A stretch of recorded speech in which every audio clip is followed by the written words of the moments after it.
Welcome back to the channel. I'm Lady Nika. I told you I was gonna come on camera today. I just, I'm enjoying Sprinkle because it gives me the advantage of not having to always be sitting in front of the camera. But here I am, honey. Here I am. It's been over a week since we've seen each other. How are you doing?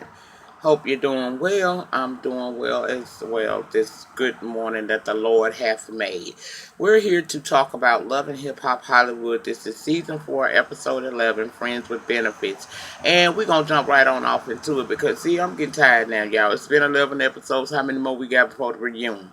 Now, I'm hearing conversations about what then went on at the reunion, so I'm assuming that the reunion is soon at hand. And I'm ready for it because although this show give me a kiki sometime, I'm kind of getting tired of it. I'm really waiting to see what Miami gonna be like and if I'm gonna review that. I have not decided if I'm gonna do that, but I have decided. Y'all know I'm gonna do Real Housewives of Atlanta. They come back on the 5th of November.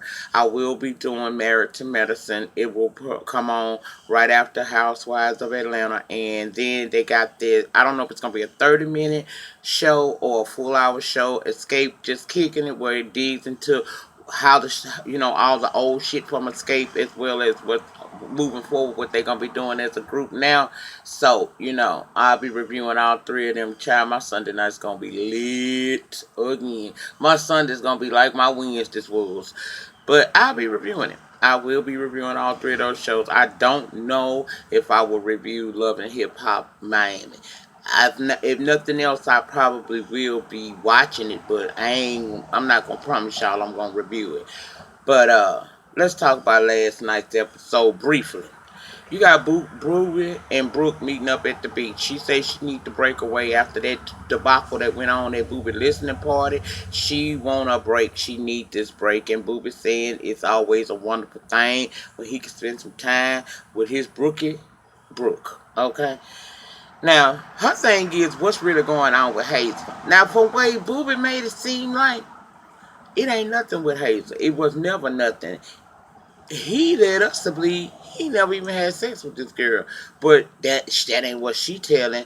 And because it's Hazel and everything about her is so she makes situations dealing with her, including herself, seem bigger than what they really are. Now, normally I'd be like a nigga allowing his dick in a heartbeat, but in her situation, I can't believe Booba didn't give her put no dick. I don't think Booba wanted her none of her puss. I really don't. I just can't see it. And if it is, then it's a situation. You know how a nigga fuck a ugly bitch don't want to tell nobody. That's what it is. Anyway, that's what he said about her. She also let us know that she's been attempting to call Marcus after that listening party, but he ain't listening. He's not answering. I'm sorry. They both like each other, Booby and Brooke do, but they don't know where they at right now. They at a crossroads where they could either move forward and cross over and become more than friends, or they keep what they've had since middle school and just be really good friends. He liking her, she liking him, but I think that she like Marcus more. Okay, but since he's denying her and he's not talking to her, that's pushing her right into the arms of Booby. Probably where she want to be anyway, part ways, child. Anyway, he offered her to spend the rest of the day with him, and she like, I got a kid, I got things I gotta take care of. So he said, well, look him. How about you and I go to Catalina, and then we'll be away from everything and everybody, and we can make a decision as to where we need to go next with this relationship, if we're going to actually move into having a relationship, or if we're just going to remain friends. And she accepted that offer. I said, oh. Then you got Alexis Y and Hazel Beak up at the spa getting their puss rejuvenated. And of course, Masika name comes up as always, and she says to Hazel Beak that she done. I said 11 episodes and you finally done, bitch. It was dumb. Okay, I understand you had to find a way to get on this show because clearly that was the whole thing. You wanted to be on this show. But girl, you done chased this girl around for 11 goddamn episodes. You finally tired. Or is it mission accomplished? You done so-called allegedly got pregnant by Fetty Wap, and you know, it look like you gonna probably come back for season 5. Girl, these whores is gonna stop. Then we move on to Hazel B telling us that her mama not really feeling Rose, so she done put him on pause. Her mama really want her to hook up with Boobie. That's the one she want her to be with, but she don't really know where that's going to stand, where they stand with that as well. But I guess she plan on trying to see child. Look like to me, you shouldn't have never been with Lil Rose Burgundy. That's an 18-year-old kid. You 38 years old. You busted. Why the fuck is you fucking around in the playground? That don't make no damn sense. Now, I don't think you're going to be successful getting booed because his eyes are somewhere else. But, girl, it's a damn shame that you 38 years old and you was around here playing with that little old young ass boy that looked like he confused about his sexuality. Anyway, Alexis offered her to come with her and Zell later on that evening because they going to the Queen's Club. See, Alexis bisexual too, which don't surprise me. Everybody bisexual, especially these women that mess around with these rappers because you know they be wanting to have threesome, foursomes, and orgies. So it ain't nothing surprising that she say she is. But see, Hazel say she ain't gonna do it. She don't want to go because see, she's strictly dickly. Girl, you need to be strictly trying to figure out what the fuck is wrong with you on this show this season. Why you have become such an annoying person. I used to actually feel bad for you and kind of somewhat liked you, but girl, I can't stand your ass now. Ooh, I cannot stand her. She always big up in herself like she that bitch. Girl, where is you? What do you have going on? You may have a little shoe deal with Shoe Dazzle, and I know that you used to do PR work or whatnot, but girl, you not a rapper. You don't own the city. Girl, you ain't no motherfucker. You don't own the city of Los Angeles. You do not own the city of Los Angeles. You really need to chill out with that shit. Anyway, later on that evening at the club, we see Donatella meeting up with Zell. See, Donatella knows that based on past experiences, Masika and Zell is supposed to be really good friends, and she big up Zell. She really put him in the dough, said very nice things about him, and as a result of that, she wants to have Zell come to her artist photo shoot and style her. Her artist would be Ty Dolla Sign's sister Angel Gold. So he all with that. But he don't tell her that, look, I just want to put it up out there. Me and Masika, we done had a part in other ways. We don't really see it for each other. But nah, he ain't gonna say that because he say he's not gonna stop his bag. My thing is, you say later on in this episode this was a free job, but okay, you still should have been honest about this. But we'll get to that part that happened later on at the end of the episode.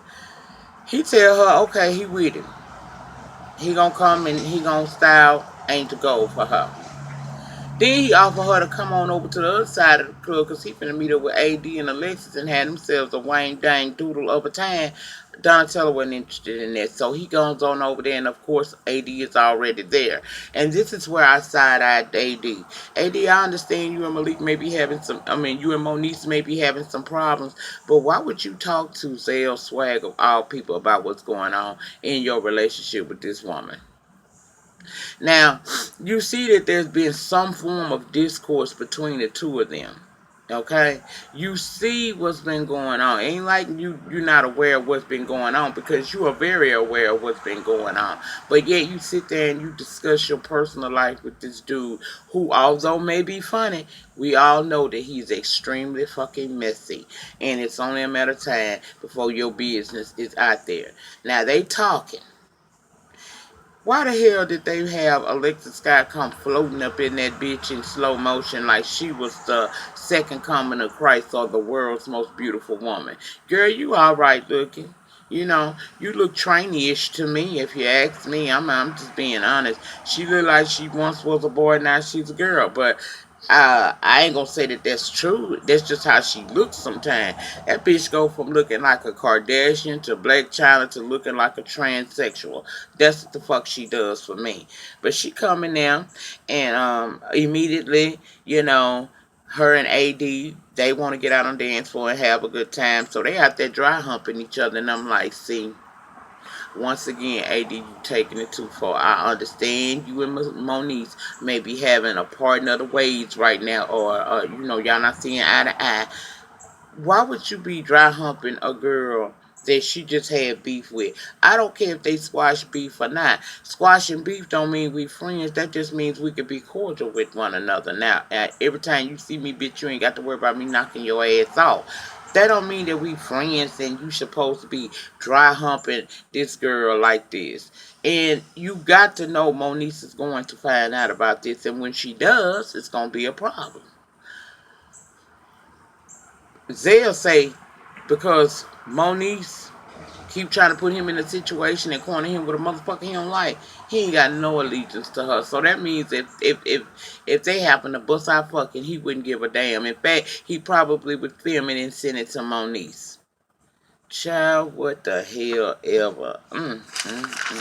I told you Zell funny, but he ain't to be trusted. He like a lot of them out there. You can laugh and talk with them, and sometimes you can share a little tea, but don't get too comfortable with them motherfuckers because they will turn on you like that. But anyway, now you got Nikki Plastique meeting up with Chanel Witch Coast.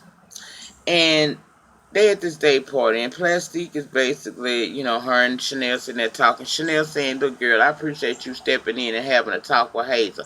Chanel, Plastique was like, "Well, y'all two boss bitches, y'all don't need to be arguing with each other. Girl, it don't take, all you gotta do is say you're a boss bitch on this damn show. And so it is so in they mind." But anyway,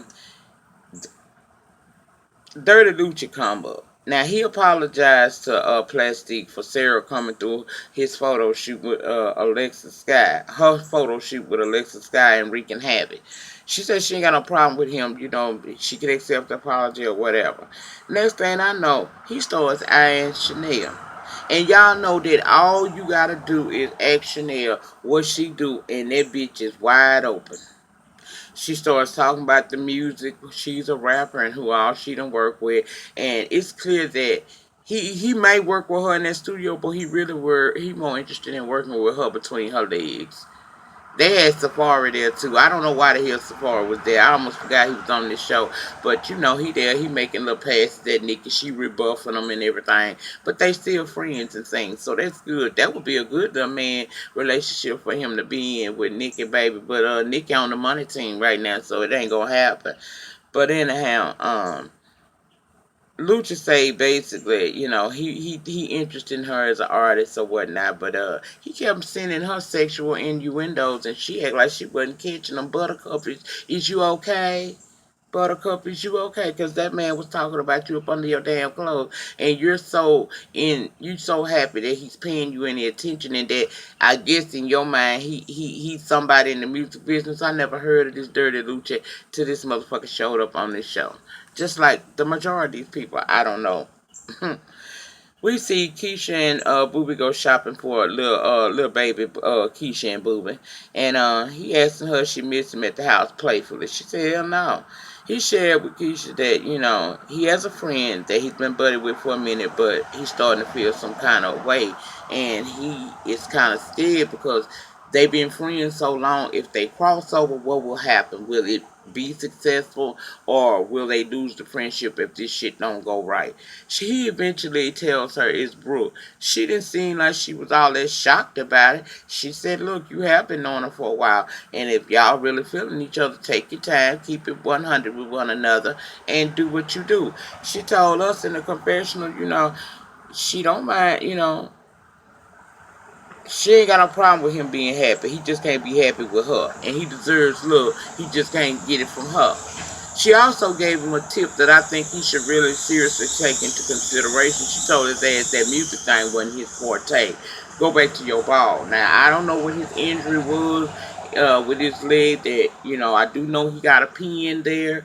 And I don't know if they've told him that he shouldn't, but she did give him some really good advice, and that was, that music thing just might not be for you, baby. That might not be for you. And coming from somebody who has had, a successful career as a singer, that might be something he want to think about. But he did say, he giving her excuses like the music just be calling him, and he got this pain in his leg, and she told him, you need to get back on the ball because I need a check. In other words, I'm tired of supporting you. It's time for you to pull your weight around here. Then we see Masika and Monique meet up. That's the sister wives. And she's telling her about what happened at the party with Mr. Ray, her, and Zell, and Alexis. He was throwing a party right next door from Mr. Ray's party, yada, yada, yada. And basically, it comes down to Monique say, look, I ain't never tried to put you in a position. I ain't never tried to set you up with this dude to talk to this girl. It is what it is between the two of y'all, okay? She also shared that Tiffany, AD's friend, sent her a couple of videos a few nights ago when AD didn't come home, and it showed AD dry humping at the club, Alexis Scott. So see, now it's gonna be a problem. Uh Masika said leave her. Girl, just because you lonely don't mean this girl want to be lonely. And I didn't think that as a friend, that's the first thing you should say. Just because it ain't like she was film fucking. Although dry humping is a form of disrespect, especially if you're in a relationship, why are you so quick to dismiss this girl's relationship and tell her to move on? I wasn't here for that. But Monique said she gonna be addressing that situation shortly, okay? It's one thing not to be in sync with each other lately, but it's another thing to resort to that kind of shit, what she did, and she feels that that was very hurtful to her. Now, Marcus say Brooke been calling, but he ain't really feeling it, okay? He in the studio working with Bridget, and I like that song. Afterwards, he's asking her, it sounded like you was talking about somebody in this song. She said, my relationship with James, and she basically just told that dude she wished James was more of her man and less of her manager. I said, Then she went on to tell Marcus about the situation down to Booby Club and how Brooke got into it with Hazel, and she told Hazel that she's Boo's friend and she always gonna stand up for him. And she said that's when she told her, well, Marcus is my friend and I'm always standing up for him. The way she was putting it out there was like, this girl just damn near wanted to dry hump Booby at the damn thing. I feel like she put 20 on 10 with that because although it was suggestive and they did seem cozy with one another, how can Marcus get mad about that when he lied to this girl about being married? Then when when she find out you still married, you get a paralegal and start fucking her. Now this is the paralegal that's supposed to be helping you get your divorce. You was cheating with her. So what room does that leave you to be angry with anything this girl do? Turnabout is fair play, motherfucker. Child. Then he gets to acting like he just so fucked up about it. And I'm like, okay, you act like you forget what you did to her. You seem like you done forgot. For every action, it's a opposite and equal reaction. Are you that dumb not to know that this girl is hurt by what you did and embarrassed by what you did? So she just giving you back your teeth. Now, I hate that Booby is involved in it because he really is trying to be with this girl and she's still at the crossroad whether or not she want to be with Booby or go back to Marcus. But how the hell is Marcus mad when you started this shit, player? I don't understand that. Then he pulls out this damn bubblegum ass ring, talking about I was gonna give this to her. Now, this is why I got confused at. Because Bridget told him don't get a ring back just yet, things could change. Bitch, what you mean? You gonna change your situation? You gonna get rid of your man? So maybe that you can get in with him because clearly there's an attraction that you have to this man. So are you gonna try to get in with him and maybe you can be the recipient of the ring? Girl, shit confused me. I don't understand. Next thing was Brooke and Hazel meeting up. Now, supposedly they're supposed to be meeting up to try to solve whatever it was that was going on with them that made them break out into a damn near fight and whatnot. Girl, child immediately was on. Brooke, Hazel come in there. She looked like she was uncomfortable, like she was stuffed in an outfit. She come in there and she's just basically she got these damn bags like she just that bitch just out shopping so big, and she dropped by the restaurant to go ahead and have this little conversation with this girl. And then you come, if you're trying to bring about a resolution, you don't start the fucking conversation off with, oh, you can order anything on the menu because I know you broke. And you wonder why that girl got up and wanted to whoop your ass. See, this is one thing I noticed about these chicks on this reality show. Hazel is one of them especially. Y'all know security not gonna let y'all fight. So when you and this girl started trying to get at your ass and shit, your ass immediately got behind security. Now you seen Brooke, she was ducking and dodging, trying to get away from security to get to her Hazel. But Hazel wasn't doing nothing but talking shit behind the security. And why? When did Hazel become that girl? When did she become that it bitch in Hollywood that she can talk down on people? I'm totally fucking confused about that. That meeting shouldn't have never happened because y'all ain't cool.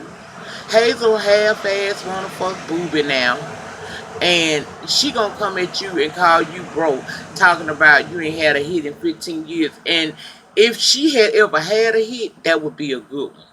But you ain't never had a hit, Hazel. We didn't even know you until the conception of this show. So what are you talking about? Can somebody tell me? I know the little shit that Hazel is supposed to have to have going on for herself, but is it enough for her to act the way she act? Cause she do a whole lot, honey. And she always screaming she a boss bitch. But I keep telling y'all, when you got it, you are not going to be on TV in front of people or nothing like that. What's understood needs no explanation. You don't have to tell a motherfucker nothing about your lifestyle. Let them fucking figure it out for themselves and make some speculations based off of what they think on their own. I love to leave a bitch in the dark about me. Oh, thank you. I want you to think the worst so I can show you the best. Now, we see Lucy and Chanel go out on this bowling date. Safari and Plastique tag along.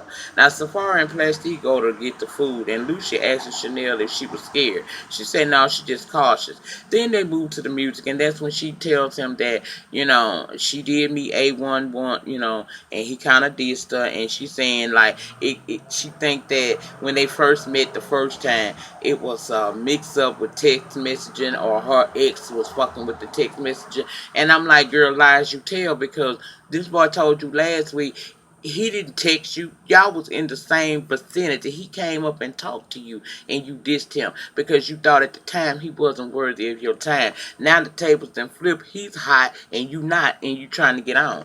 Lucha didn't even much deal with that shit there, but he tell her he do want to get in the studio with her. And she was just blushing. She was blushing so hard that by the time Safari and Nikki came back, he called it out, and she talking about, oh, this man put on too much. Nah, bitch, you about to get it. Now Monique's go to see AD, and that right there, I'm not gonna spend a lot of time on that because that was ridiculous. Basically, AD horny. Monique ain't giving her none. She told her, look, if we gonna be together, you're gonna have to move in. So that's why AD moved in. But in actuality, AD do like to be in the club, dry humping bitches and shit. But because she want Monique, she gonna go ahead on and move in with Monique, even though she's now unhappy. She tell Monique maybe we do need to not live in the same place. Monique said, I told you if you move out, I consider the relationship over. She said that, okay, I guess it's going to be over, and allegedly she's going to move out. But I'll be on IG following both of them. They still together. So I'm not going to give it a whole lot, but that's what happened. On the show, they broke up from what it looked like. Miss Diddy having a party. Brooke come. She dressed for the occasion. She looked real good. Say since Hazel came in there with all them goddamn Saks Fifth Avenue bags and ain't got no Saks Fifth Avenue products in there, she gonna show this bitch what's really good. And I have to admit, all season long, Brooke has looked very good. She's a very beautiful girl.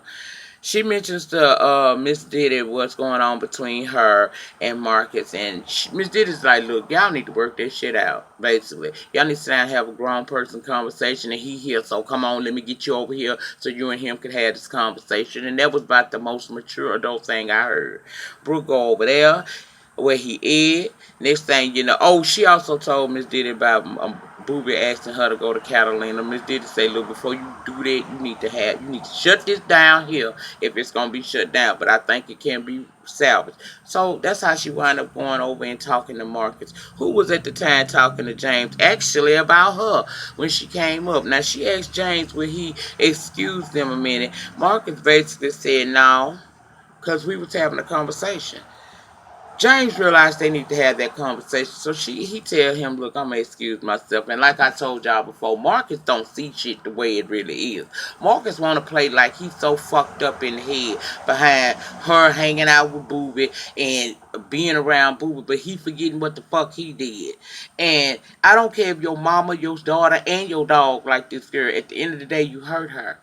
And how you was able to break her down like a fraction right then and make her feel the way she did, crying and on her knees and stuff, is beyond me. If you was going, girl, if you want this man, that was your moment. You missed your moment. You had already broke him because he done took them glasses off and he and his feelings too. But basically, there was no resolve to that shit to me. There really was no resolve. All I got out of that is he hurt, she hurt. And actually, and be honest with you, I don't understand why he's so hurt, because you started this shit. This girl she was true to you. You put her in this position, and you want her to be embarrassed and look stupid, and you not be embarrassed and look stupid just because you apologized and you curved Jade. You should have never been with Jade. So I ain't going too deep into that, child. Whatever. Okay, child, okay, Zell is at this photo shoot with Angel Gold. Here comes Donatella and Masika. See, they didn't have a conversation, and now Donatella now knows that Masika and Zell don't get along. She basically said him, we ain't gonna be able to use you. He go off on Masika. They get to argue, and like I told you, he one of them type of motherfuckers. When they cool, when y'all cool and you share shit with him, expect that shit to come back, because he's that type that's gonna do that. I can't stand motherfuckers like this. He gonna tell this girl. Basically, what he did was he put all of tea out there. Told her she was on Section 8 at one time, and she threw out there, "I've helped you," which apparently she has, because from what I understand, he did start getting clientele. Uh, when Masika big up Tim. I don't know how true that is, but that's what it appears to be. Now, Donatella is basically telling him he needs to go on and leave so they can finish the photo shoot. He gonna tell her to shut up, boo boo. If you're trying to get in the business of styling people, that wasn't a smart move to make. And then you want to argue with Masika back and forth, back and forth. At the end of the day, it didn't do you any good. I wasn't impressed by her throwing doggy treats at the boy. I wasn't impressed with him trying to talk about her financial situation when neither one of y'all were known until this show. That's how I feel about that. And I'm surprised he walked off like he did, because normally he turns up. He didn't turn up, but he did say what he have to say. And basically he said Masika Kalisha fucks for a feature. I don't know. Y'all get down in the pen and tell me y'all thoughts and opinions. This shit is just stupid now. It really is. I'm sick of all these birds. In the meantime, in between time, y'all remember to rate, comment, subscribe, and remember the depth of your struggle will always determine the height of your success. This review was all over the place because I got shit going on. Work being done in my yard and stuff. Plus, I'm just tired of this shit. Last night didn't make no sense to me, just like the last few episodes haven't made any sense. So y'all get in the pen and tell me y'all thoughts and opinion, but this some dumb shit to me. It's like people don't understand that for every action there's an opposite and equal reaction. Bitch, you fuck with me, I'ma fuck with you. But y'all, they don't get it. They don't get it. Y'all get in the pen and tell me y'all thoughts and opinion. I'll see y'all back tonight for I think If Loving You Is Wrong. Oh, that show working me. I'ma try. I'ma do the show. I said I was gonna stick with it. I'ma stick with it, but I sure don't feel like it. But I'ma do it for y'all. Okay? I'ma do it for the few of y'all that watch it. I'll see y'all tonight. Peace.